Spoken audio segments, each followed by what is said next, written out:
This is a thorny one today. Like, it's kind of hard to talk about.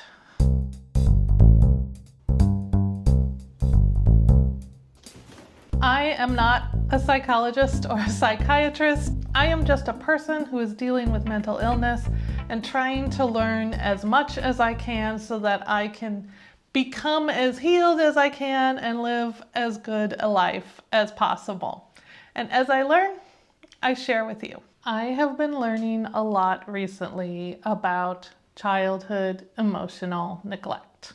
Childhood emotional neglect is something that occurs when a parent or caregiver is unable or unwilling to meet the emotional needs of a child.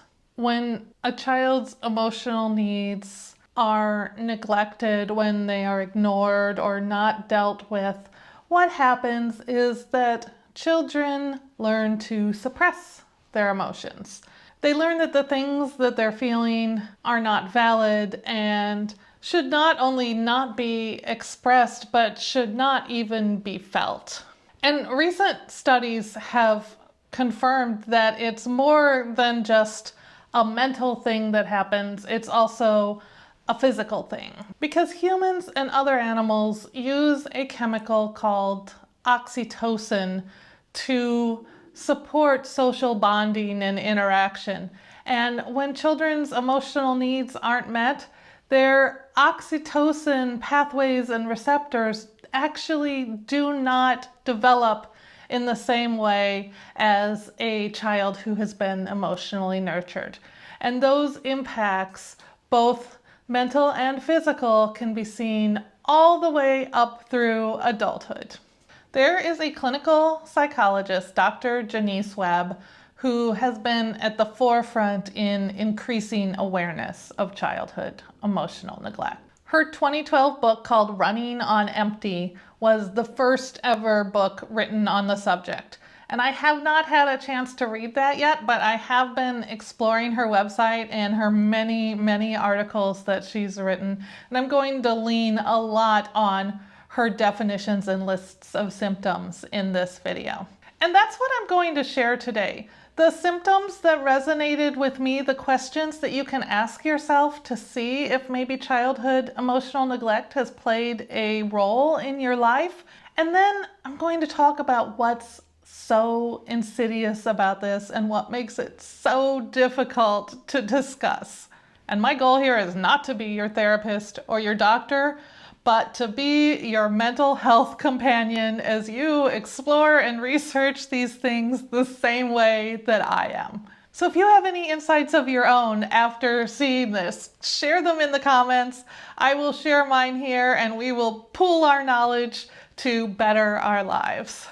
So the more I learn about mental illness, the more I realize that it's rarely just one thing. People are complicated, our histories, our emotions, our families.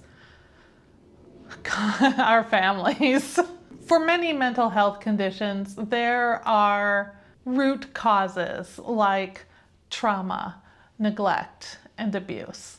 And then as a result of those root causes, there are symptoms like emotional dysregulation, chemical and hormonal imbalances, avoidance behaviors, and even clusters of symptoms like adult-child syndrome, which is something that I have talked about in a past video.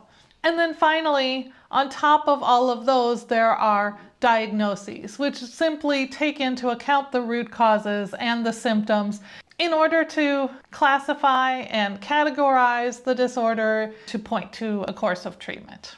All of that together results in this really expansive landscape of terminology that can be confusing to navigate and really discouraging to sift through, because you start researching and you're like, oh my God, how many things are wrong with me? Or at least that's what happened to me. And the reason that I'm explaining this is I want to be very clear that childhood emotional neglect is not a diagnosis. it's a cause. I have Dr. Webb's website pulled up in front of me. So I'm just going to read you some of these questions that really resonated with me. I am not going to give you the whole list, but I will put the link to her site in the description if you want to look at the quiz yourself. It's not something that is electronically scored or gives you a precise yes or no answer. It simply lists a lot of traits of adults who were emotionally neglected so that you can start thinking about how many of these apply to you and if that sort of a root cause makes sense when you think back on your life. So here are some of the questions that resonated with me. Do you sometimes feel like you don't belong when you're with your family and friends? Do you pride yourself on relying for others and have difficulty asking for help? Do you feel like you haven't met your potential? Do you have trouble knowing how you're feeling and being in touch with your emotions? Do you have trouble identifying your strengths and your weaknesses? Those two, by the way, so resonate with me. I am constantly taking personality tests and wanting to ask others if I'm really good at something or not good at something because I have no idea. Even still, after a couple years of therapy, I do not trust my own judgments of myself in any way. Do you believe that you're a person who could easily live as a hermit? Do you secretly feel that there is something wrong with you? This is just a selection of the questions. For me, I looked at this list and out of 22 questions on her list, I said yes to about 15 of them. And after taking this quiz, which I only searched for after my therapist used the words childhood emotional neglect relating to me, I still thought, well, doesn't everybody feel that way? Isn't this something that everyone deals with? That is, I think, what is so insidious about this. Well, one of many things. Because first of all, if something happened or didn't happen for you in childhood, you have pretty much spent your whole adult life with the brain that was the result of that. So, of course you think it's normal because it is your normal. And of course you think that everyone feels the same way because we tend to project our experiences and our feelings onto other people. Childhood emotional neglect is also insidious because I think for a lot of us, especially if we had parents who loved us and who were not outright abusive, it is very hard to ascribe faults to our parents. And the thing with CEN is that parents do not do this intentionally. Parents may neglect their child's emotional health because they are depressed themselves, because their parents treated them the same way, because they have a lot of stress in their lives, or they have an abuse disorder. There are any number of reasons why a parent might neglect a child's emotional needs. And many of them don't have anything to do with love or ill intent of any kind. It's not even really something that happened. It is something that didn't happen. And it is very hard to look back on your life and say, the root cause of my depression, of my anxiety, of my complex PTSD, or my borderline personality disorder, whatever my diagnosis is, it's very hard to look back on your life and say, part of why I have this diagnosis is because of what didn't happen to me or for me. The other reason childhood emotional neglect is insidious is that it's very hard to spot when it's happening. Especially when those of us who are adults now were children, it was not a thing that pediatricians and clinicians were really looking out for. So as a child, we might not have been aware at all that anything was missing from our lives. It's only as adults looking back, looking at our issues, at the way we think, at the way we approach our feelings, that we can see back to our childhood and realize, oh, maybe that is because I was missing this. When I first started talking with my therapist about and thinking on my own about childhood emotional neglect, I had a very hard time even saying or thinking the words, because neglect sounds so accusatory.